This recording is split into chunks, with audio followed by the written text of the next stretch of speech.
Hey humans, how's it going? Susan Ruth here. Thanks for listening to another episode of Hey Human Podcast.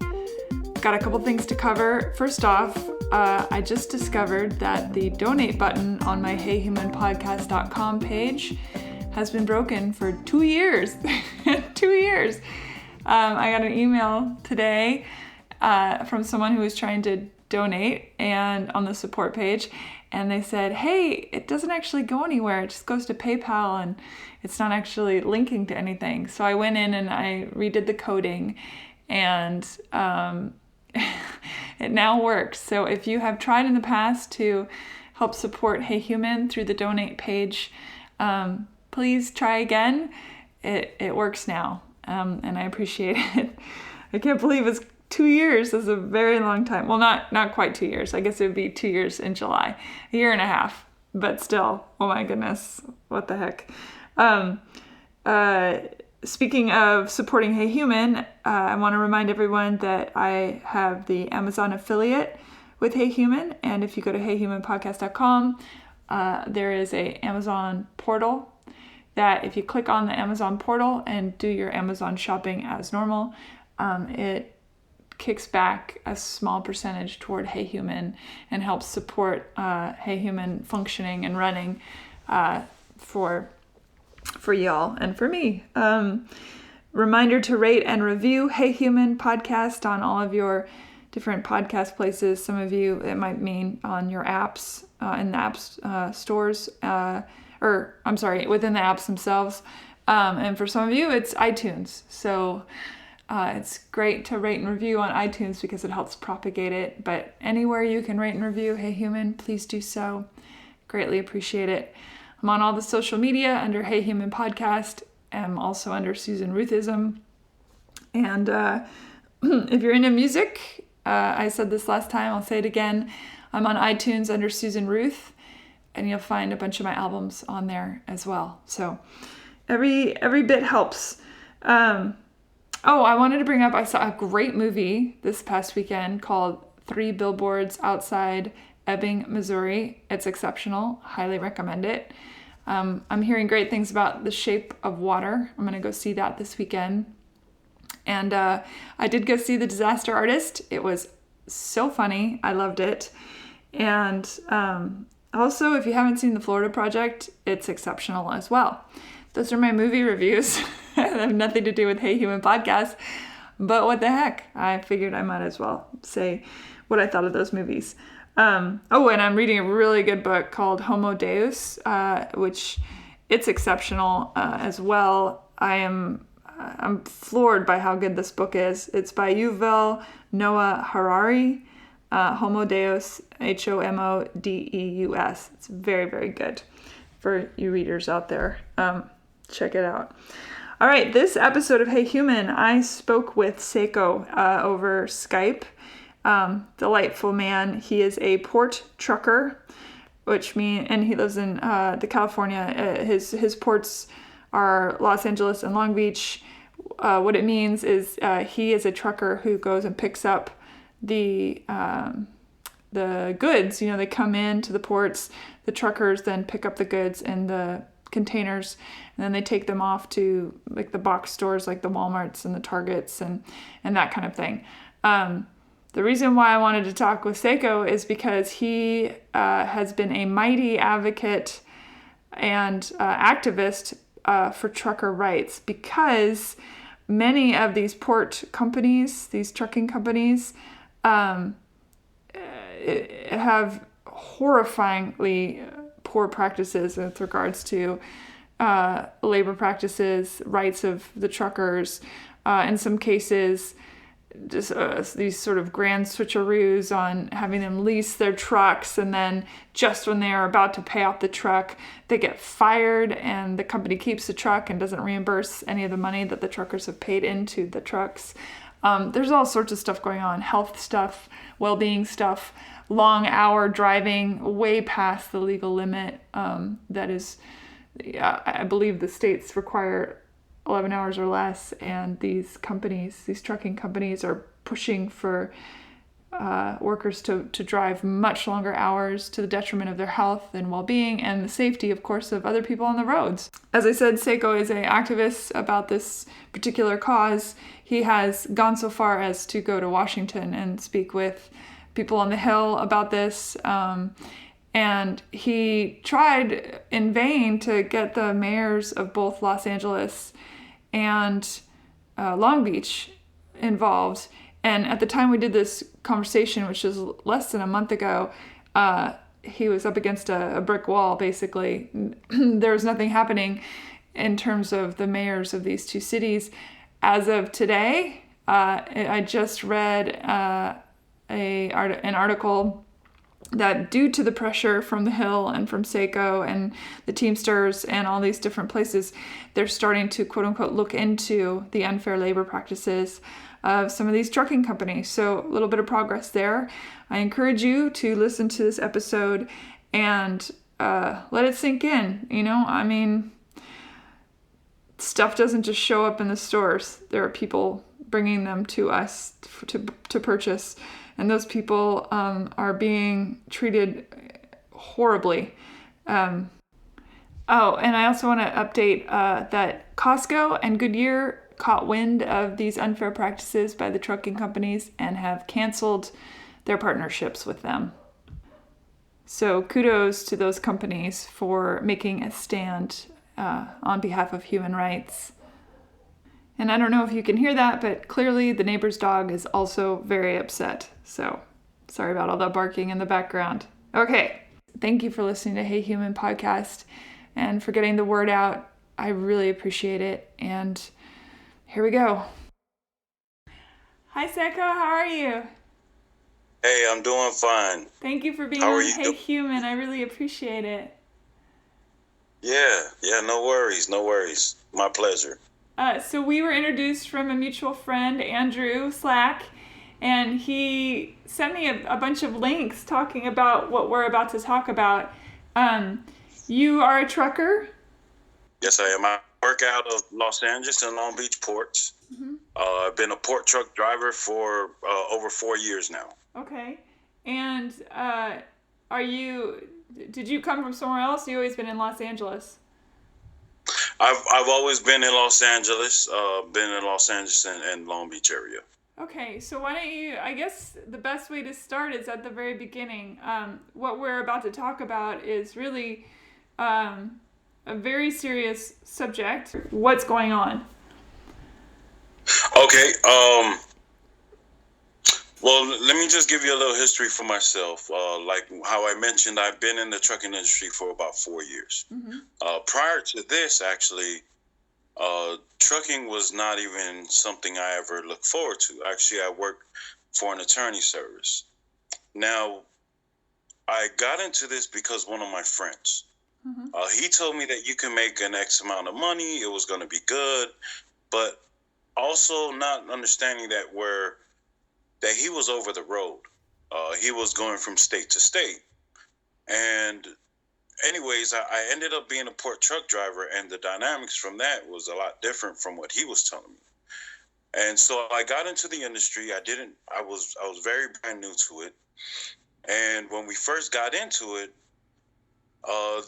even the company themselves, they were saying, hey, this is a great company. You can make all of this money, and giving me this idea that I will make like so much money that it would benefit me, that it was okay that if I pay for the lease, if I pay for the insurance, if I pay for the fuel, like all the overheads. On the truck. So, yeah. On the truck. And mind you, even these trucks, this particular company, there was never guaranteed that I was ever going to own it. Mm-hmm. It was renting the equipment in order to do their work, and I was only able to do only their work. You weren't allowed to go work for other ports or other trucking, according to the deal that they wanted you to sign. Yes, that I was only to do their work. I was only to perform anything that the dispatchers had. I couldn't go look for any other work from any other company. even though like I'm essentially renting this truck from them, I was paying the insurance, I was paying the fuel. Like an independent contractor. You're an independent. True. Mm-hmm. But as an independent contractor, you should be able to go work for anybody you want to, but they didn't. Let's back up 1 second. It's my understanding that it used to be that so there's in LA, it's in California, they have a lot of regulations around air quality and all that stuff. So at one point, the government or the federal government came down and said, hey, these trucks are poisoning the air, and your companies need to do something about this. So the companies, instead of paying for it themselves, they came up with this idea that the new rigs that they needed would be paid for by the contractors instead, and that's where things started getting dicey, correct? Yes, ever since deregulation. Now, honestly, it was right before my time of coming in, but all of that education came afterwards when I found out what was my rights as a worker, and especially with deregulation. Because now the ports, they were trying to be green ports. They were trying to make sure they clean up the air. And now there are outdated trucks that they either had to be retrofitted or you just had to buy a brand new truck with the newest technology within the truck as far as emissions is concerned. So therefore, a lot of truck drivers, they had to either come out of the pocket if they were able to afford it, or these companies were out there stating to them like, hey, I got a truck for you. Don't worry about it. We'll do the cost and you can have a payment plan. Pretty much that's what it was. A payment plan to rent or to buy. They're saying a lot of these trucking outfits, most of them, they are leased to own. Okay. They are leased to own. Like my company is one of the very few, if not, I think we are the probably only ones where we lease, we rent, and we'll never own it, because it's under the company. But most of these companies, they're leasing to own, and they give them like a 5-year lease. So they'll be good for maybe about 2 or 3 years, and all of a sudden they're not given that much work anymore. All of a sudden their payments are kind of coming a little bit thinner, because now the work isn't there, supposedly. But there are other drivers that are working alongside of them that just came in, got a new truck, but they're getting the work. So in turn, when these truck drivers who are near the time of them owning the trucks, all of a sudden the companies and dispatchers are not giving them work. They cannot no longer pay for the truck and all of the expenses. So therefore they have to turn it back in. Or the company says, well, you're coming up short. Can you come up with $10,000 in order to pay the rest off? No, they can't. They're not able to. So they take the truck back. That driver is now gone probably to another company, most likely entrenched in the same situation. But that truck that they let go, the company owns it, and they'll turn around and lease it or to someone else and get that money from them as well. So basically, if I'm a truck driver and a lot of these guys, honestly, they maybe don't have a real firm grasp of the English language, and they're given these contracts that they don't understand. Clearly, you're not one of those guys, but I'm just saying that probably happens a lot. And I go in and I say, okay, well, this seems like a good deal. I'm leasing to own this truck. And then right when I get close to paying for it, the work dries up, supposedly, and let's say I've put $70,000 into this vehicle. I don't see any of that money back, and they take the truck back. So basically, they've just stolen $70,000 from me, in essence. Is that a fair assessment? Yeah, that is an absolute fair assessment, and it's a regular occurrence. And it happens time and time again. And going back to where, I'm not one of those who, I understand English, I can read English. As a matter of fact, on my first contract, and actually a lot of the employees that I'm with are the same time coming in and prior, all of our contracts actually said, and it was for employment. It was not for independent contractors. So on that contractor, I was as an employee. But the only thing that they stated to me was, well, you're going to get paid a little differently. You'll just get paid by the load. And I was like, okay, that's fine. Up until I received the 1099, that is when I found out that I truly was not an employee. I was actually an independent contractor underneath the company on how they stated. So they lied to you. Yes. Because, and then not till later, then all of a sudden we had to redo a contract, and now everything else and paperwork has changed, and now it says independent contractor. You know, because of the fact that we started fighting back for actually our rights that we were unaware of up until the attorneys from other companies, and then after the attorneys, the Teamsters came in to actually give us that education that, hey, we are classified as employees, and these guys are misclassifying us because we're the ones paying for all their overhead on all the expenses that they don't have to worry about. The drivers are. Yes. Well, that's interesting. The yes. Teamsters came in, and that's a very powerful union. What did they have to say about all this? Well, they were actually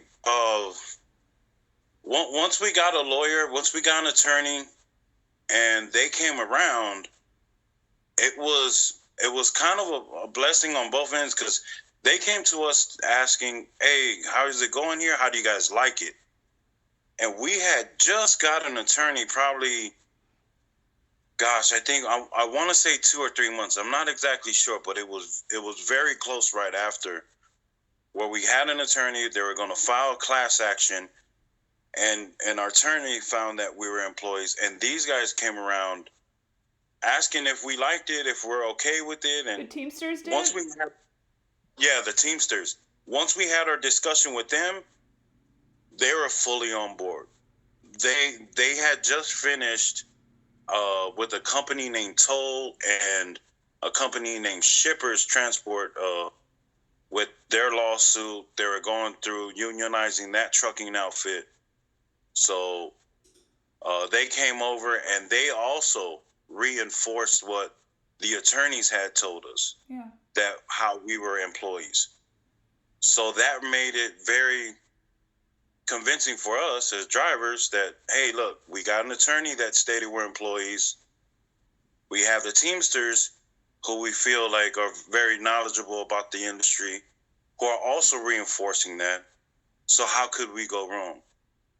And when more and more things that we were exposed to, that is when we truly started to believe that there is no question that we are employees, that they have been misclassifying us, and that we have been paying for all these things out of our own pocket for a multi-million-dollar company. So the Teamsters are on board. You guys realize that these companies have been taking advantage.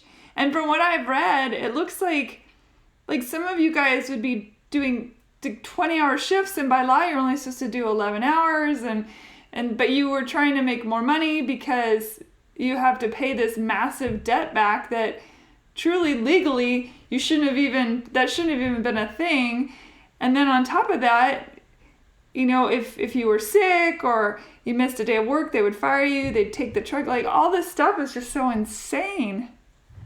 Yeah, and I know there are people out there that say, well, how can you admit, that to my fellow drivers, and they tell them, like, how can you admit that you have been running illegally? How can you admit that you've been running over 14 hours a day? And they simply say, to feed my family. Yeah. Because at the end of the day, like,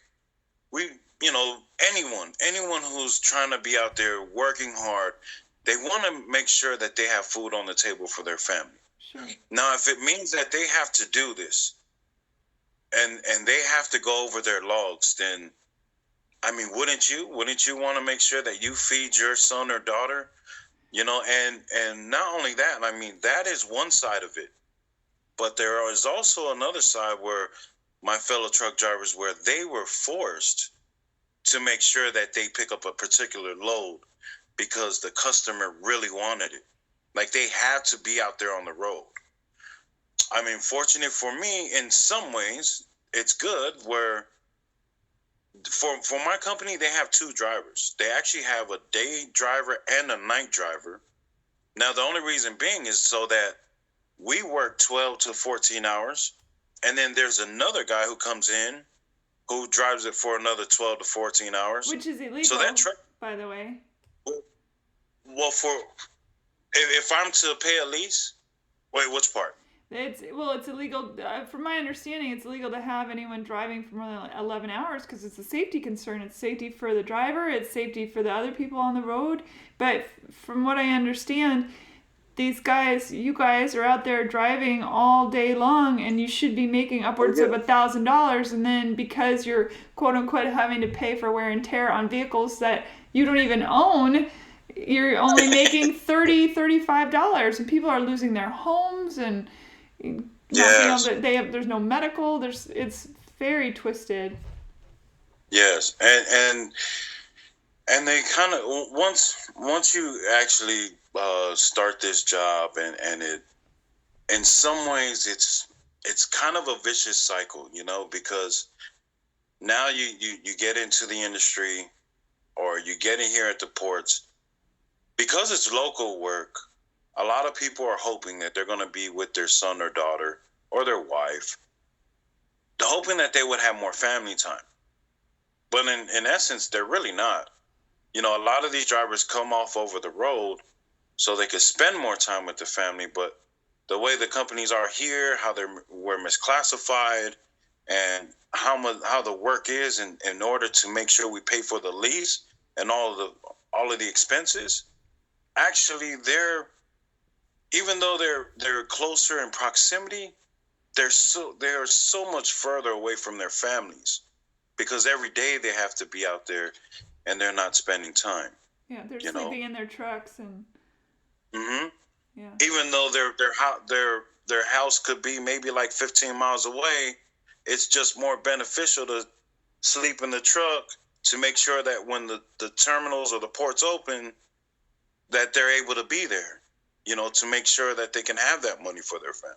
So what's happening? I saw that you went and spoke with some politicians about it, and this has become your thing. Does your company that you work for has there been any repercussions for the fact that you're speaking out about this?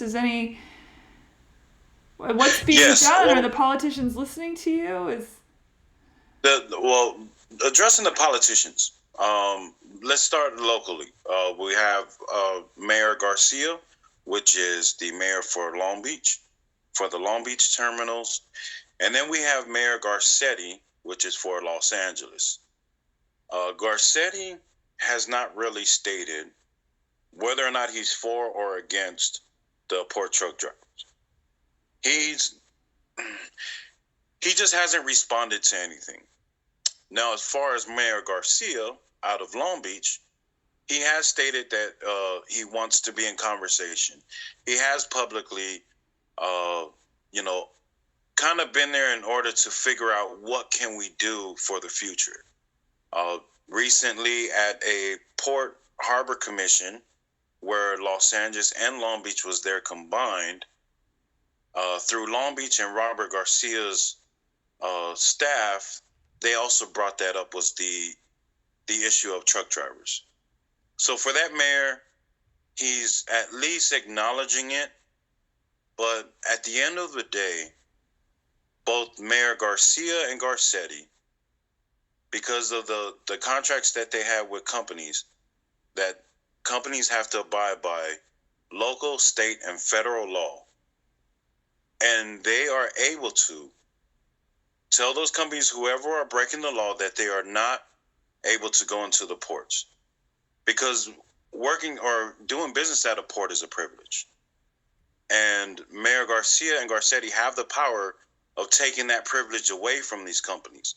It's already been proven in the trucking companies, or the companies like Target and Walmart? Which companies? The trucking companies. Okay. The trucking companies. And that would also include Target, because the trucking companies like myself and many others. We're going in there for Target. We're going in there for Walmart and Home Depot and all these big box retail stores, Michael Kors. We're going in there for them. So definitely, if there was an issue where the Garcia and Garcetti as the mayors would tell these companies, hey, you cannot go into the ports because you have broken the law in our superior courts, definitely Walmart and those big stores, they will either change to a company who are allowed to go into the ports, or the companies themselves will change their business model. But the mayors aren't saying it. They're not. No, they're not holding anyone accountable. It's my understanding that Goodyear was one of those also who were allowing these practices, and when they found out, they changed they're the only ones. Nobody else would comment. Target wouldn't comment. Walmart wouldn't comment. Home Depot, none of these guys would comment, but Goodyear said, oh my gosh, that's not right, and they changed companies. Well, actually, it's a surprise for me as far as Goodyear is concerned. I haven't gotten that update, but it's great to hear. It's great to hear that at least there's one person or one company starting to. But yes, the other companies, Target especially, I've dealt with their local stores. We've tried to send letters out to, I believe it's Minnesota, to their headquarters, and there hasn't been a response at all. Why do you think that is? It's the bottom line, right? Follow the money? Yes. I mean, especially like stores like Walmart and Target, I mean, they could not, because, I mean, honestly, I feel as if that because we're the ones paying for all the overhead, that's how Walmart can have those rollback prices, That's how Target can have those discounts, because I feel like those discounts are created by us taking a lot of that expense off of them and off of these trucking companies.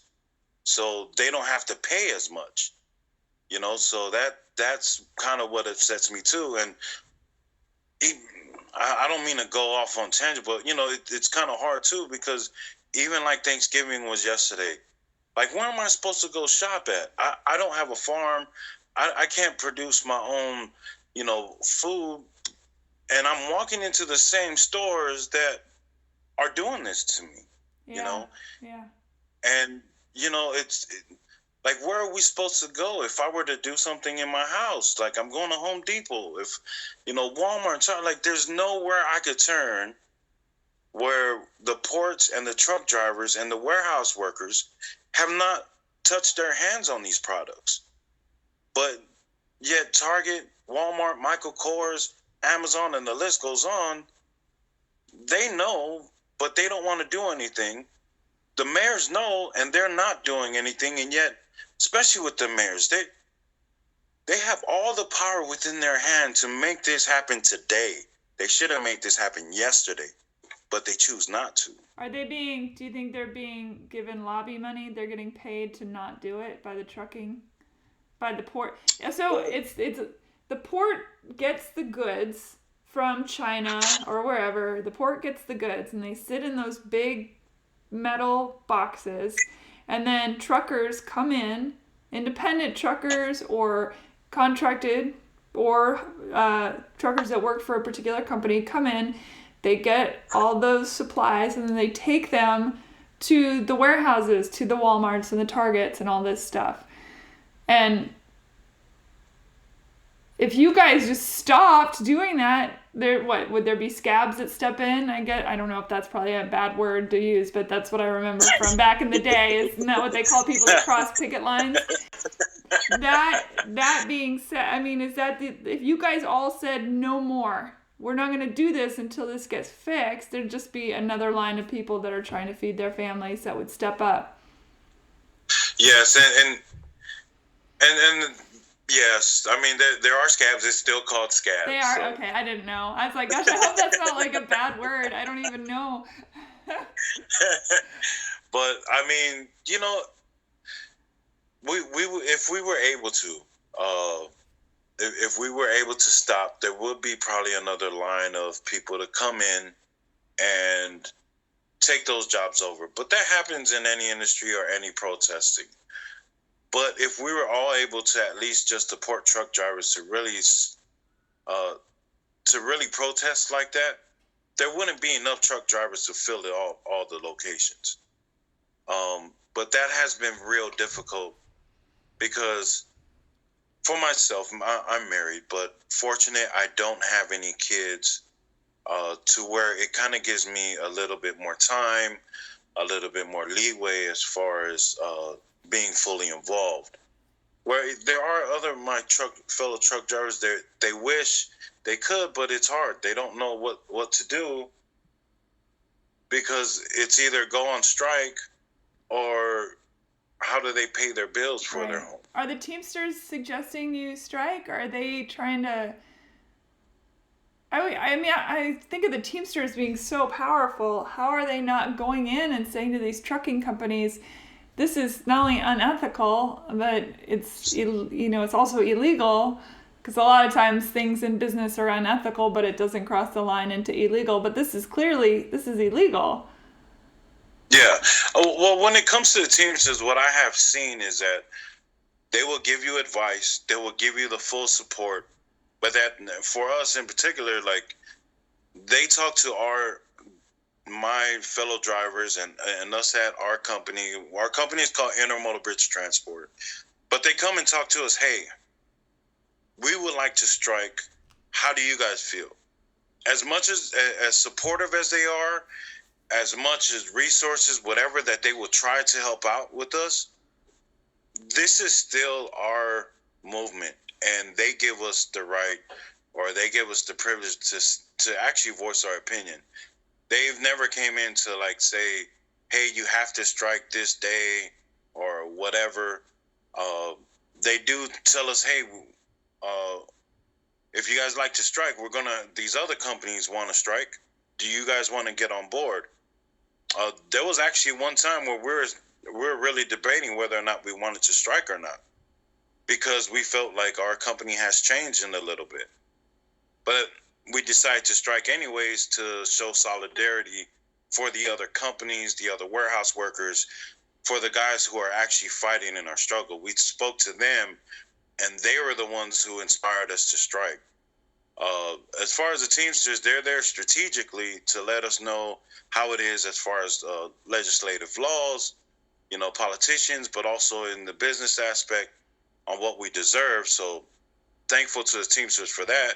And yes, they are huge and powerful, but I don't see them trying to come around and really bully people. Yeah. They're just trying to make sure that we exercise our rights, that we just get what's fair, not what we get. We don't want like $1 million, but just get what's fair in the industry, get what's fair as just an American citizen, really. And that's what I've seen with the Teamsters. Where was we need the 70s Teamsters to come in. No, yes, I do wish it, because honestly, I do have a guy who was a former Teamster at our company. He drives with me, and he's like 50 something years old, and he used to tell me how they used to fight with people. And pretty intense back in the day. Pretty intense. Yeah. I've read some stuff about that, and it was pretty intense. So what's the plan? I mean, if you've talked to Walmart, you've talked to Target, you've talked to the Costco's and all these people and say, hey, this is going on, and American citizens are being treated not only unfairly, but truly grotesquely.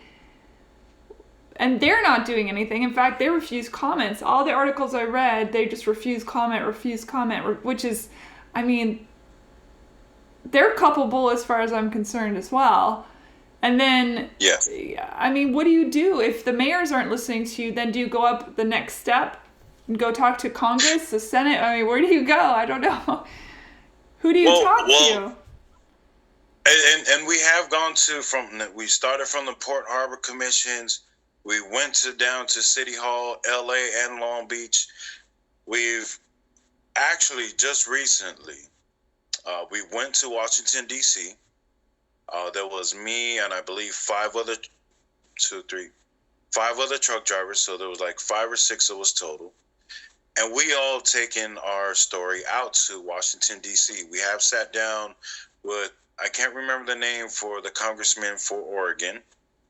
We also met with the staff of Kamala Harris, Dianne Feinstein, Sherrod Brown, and Elizabeth Warren, because those four senators actually were very supportive of us. Actually, they had sent out a letter to all of these big box retail stores, like we're discussing, from Walmart, Target, and so on. Yes. So when we sat down with them, their question was they wanted an update on how is it going, has it changed? And all of us looked at each other and replied, no, there has nothing that has changed. These companies are still acting the same way that they did before your letter until now. Your letter has done nothing. But that really fired the staff up, and they're like, wow, so they needed to figure out what else to do. The senators, you mean? The staff for those four senators, because they're well aware of it. And when we told them there hasn't been a change, they really wanted to find out, okay, so what else can we do now? And as one of my fellow drivers, they began to talk. One of the key things is they move military cargo off of the ports and down to the bases or wherever they have to go. So not only these big box retail stores are doing business with these trucking companies who are breaking the law, but our own government are getting the discount costs from these trucking companies. And I don't know if they were unaware of it, but the staff of those four U.S. senators definitely now, from our conversation, are going to let everyone know that the military and these trucking companies cannot do business together. So we met with them, and it was great. They really support us. Also, we had a press conference out there in front of Capitol Hill afterwards one morning, and they were introducing actually a Bill of Rights for truck drivers. I believe they're introducing it to the House, and hopefully we at least get Republicans to at least lend their ear to us to hear what the issue is about. At least, I mean, as a truck driver, as coming from I just hope that they listen. Whether or not they agree or not, just at least to have a thought on what we're dealing with. Because this isn't only in LA or Long Beach. This is occurring actually in all of our ports nationwide. I had a colleague out from New Jersey ports, and it's the same over there. From Savannah, Georgia, the same over there. So all of us truck drivers who work at the ports, when we share our stories are all the same. So why, we need to change that. We need to make sure that all of the U.S. citizens who are truck drivers, port drivers, that we are getting treated equally. After that bill has been introduced, we met also with Bernie Sanders. He was very supportive. He's on our side. As a matter of fact, he even produced a letter and sent it out to President Trump to let the president understand what's going on. So all of these things are very recent, but we'll see. We'll see, I guess, in the upcoming year after the holidays. Hopefully everybody has a good holiday, but hopefully these politicians are able to really think about all of these issues at the ports and these companies who are mistreating their workers. So the port drivers are different than, say, a long-haul driver? Are those totally different companies? Yes. In the port drivers, we only go to the ports where the boats dock, and we usually deliver it to the local distribution centers. Yeah, warehouses. Yeah. But there are drivers who actually take it straight from the terminals or the ports. So I would say there's really no difference other than wherever your destination is at. It could be local or it could be cross state lines. Do you feel that a lot of these trucking companies that are doing this weird debt for right to work situation, that when they see that the workers are closing in on paying for their vehicles, that they just find a reason to fire them so they can take back the vehicle. I mean, that's a practice. It's actually, I talked about that at the beginning of our conversation, but that's a practice that they're basically being forced into debt, and then from that debt, they're being forced out of even having the product at the end that they were buying. And then then the company gets to start all over. So basically they're making hundreds of thousands of dollars on these vehicles that never actually go to be owned to the person. So is that correct? Mm-hmm. So yes, when new exactly truckers correct. come in, like let's say you're at your job and there's guys lining up to work, do you say to them, don't sign this contract? Is there a way to get the word out other than what we're doing right now and having this conversation? How do you protect people that are up and coming, that have unaware? Well, as of right now, the only thing that I can see, because it's kind of hard as well to protect those who are upcoming. The only way right now that we have been causing awareness on Facebook, around our community, word of mouth. Right now, that's kind of the only thing that we have. I don't know any other option as off the top of my head right now, only because, like as we discussed, that a lot of these drivers are working over hours. So whatever time that they have, they're going to try to spend it with family. But just to send out the word as far as education to others by word of mouth and Facebook, it doesn't seem to be happening fast enough. But I don't really understand what else can we do? Yeah, and I understand that if you try and strike, that you do have to feed your family. So how are you supposed to strike, get everyone to do it? I mean, I suppose if everyone did it, but there's always going to be the people that don't do it, and then your cause is lost. Yeah, and the companies themselves, actually, our very first strike was very successful for our night shift at my company, where I believe it was only 5 out of maybe the 40 drivers at night actually worked. Those 5 drivers actually just didn't know that there was a strike. We just notified people on Friday that we're striking on Monday. And so they joined us the very next day. Now, the thing is that they bring in these other companies. These other companies that we see around, they hire those drivers and pay them an enormous amount of money in order to take our loads. So even though it's not even within our own drivers, they still hire other drivers that are around. And there's tons of trucking companies out there. And especially if you're going to give them, an absurd amount of money just to come and work. So they're paying scabs instead of dealing and fixing this problem, they're paying scabs more money to just circumnavigate the issue at hand. I mean, that's a slap in the face, isn't it? Oh, yes. Oh, you have no idea how upset we were because, of course, truck drivers, we know each other as well. And somebody was a friend to one of the guys and that came into our yard.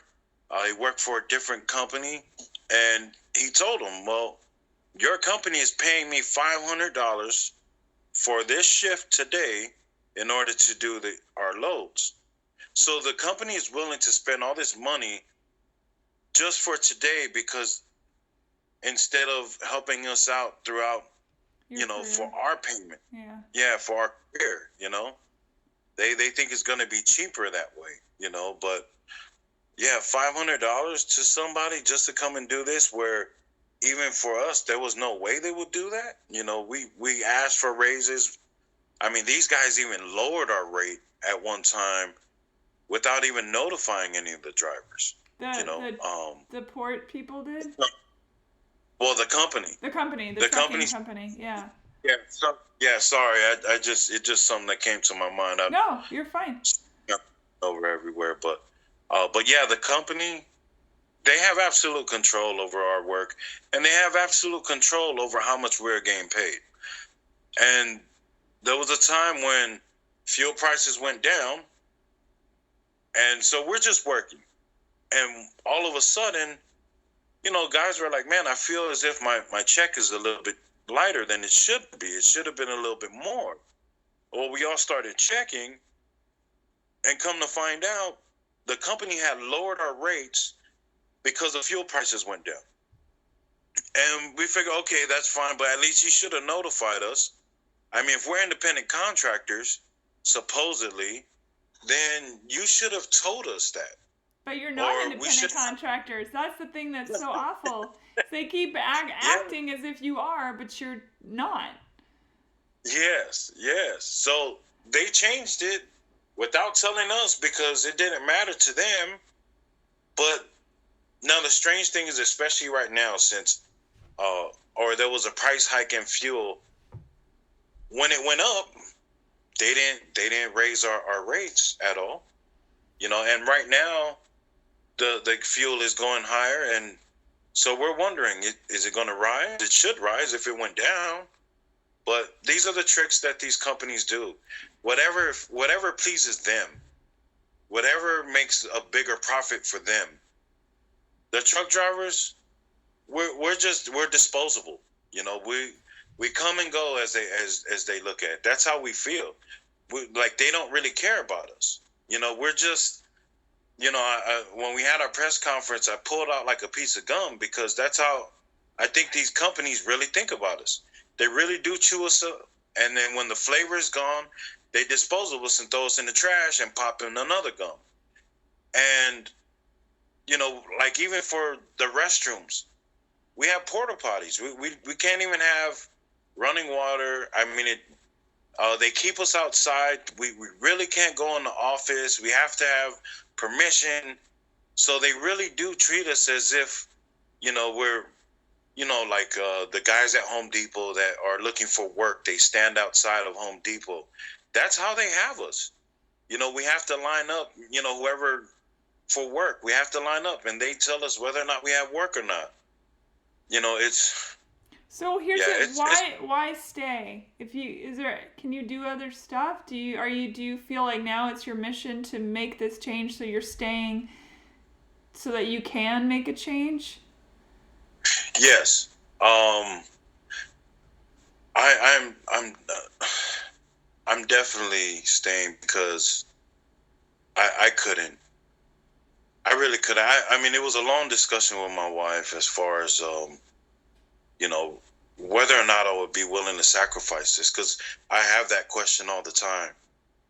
But for me, just to give you a little history, Susan, is that my father was a minister, and I've seen him do a lot of work. I've seen him do things in which there was never a thank you or anything, but he didn't do it for any of the glory. He didn't do it for anything else other than making sure his fellow man is taken care of, or fellow woman, and I was taught that, and I'm going to uphold that. If it's going to happen to me, then why should it happen to like my brother or my sister? Why should it happen to my nieces and nephews, or I don't know, whoever else may be getting a class A, or whoever else is working in the warehouse, or whatever the case may be. Like, how, if I'm not going to stand up today, then how long is this going to last? How many families is it going to affect? I mean, not only not the money, but even, I mean, there are dudes out there that I know of that had gotten divorces just because of like the finances wasn't good. They're working all the time. So this scheme, it breaks up families, and that's how it drew the line. Yeah. For me, and. Well, I think you make a good point too. Is that the regular person who's going into the Walmarts and the Targets and all that stuff doesn't just show up. The products don't just show up miraculously in a store. There are people, busting their butts trying to get them from point A to point B, and then from the warehouse to the store. Those are actual human beings, and they're being treated like garbage, like throwaway, not even worthy of a living wage. I applaud you for standing up to this. Well, how about this? Applaud me when we actually get something fair for everyone. I'll applaud you then as well, but I think it takes a special person to, like you said, to stay in it, because you could leave, but you're staying in it because you see an injustice being done. And instead of turning your back and just going to the next thing, you're like, no, this isn't right, and something has to be done. I applaud that. That takes a special kind of human being. Well, thank you, and meeting people like you. Thank you to Andrew. But even for your help as well. With your podcast and all that, and spreading the word. I think that's the only way we can do things is if we do it together. I agree. And remember that we're all as one. We're all part of this great country, and that it's us, the people, that's going to make this better. Yes. There's no president, there's no mayor, there's no governor really that can make this country better unless it's us as the people of this land, Yeah, I agree with you. How can people listening help? What can they do? I know that there are people out there. I mean, you just mentioned it too, that nobody understands how everything gets onto their shelves at the stores. And no matter what state you stay in, from Kansas to New York to California to Florida, wherever you are in this nation, those products are coming from the ports. I think the statistic was 70% out of LA and Long Beach, and New Jersey and New York, holds another bulk of all the incoming goods. And Seattle too, my hometown. Yeah.